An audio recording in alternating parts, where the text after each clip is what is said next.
So what's up mga kagala? Good morning! Kita nyo ba yan? Ang sarap, di ba? Sakto sa malamig na panahon. Tara, samahan nyo ako magluto niyan. Tinola. And here are all the ingredients. Ayan na po.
So ayan mga kagala, magigisa na tayo.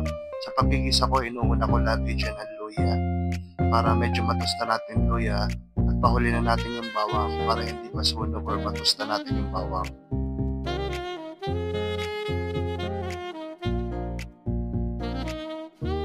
Then isama na natin ngayon ang manok.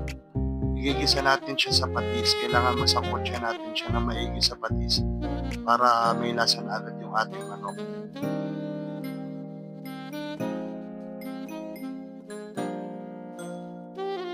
Then mag-add na rin tayo dyan ng tubig. Yung dami ng tubig depende sa dami ng manok nyo. Kaya depende sa dami ng sabaw na gusto nyo yung sabaw.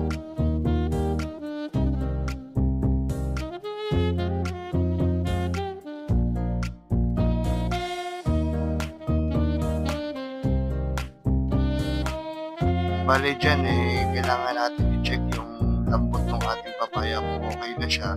O yung malambot na, depende sa gusto nyo, okay na yun. Luto na yan, ready to serve na yan. Thanks for watching.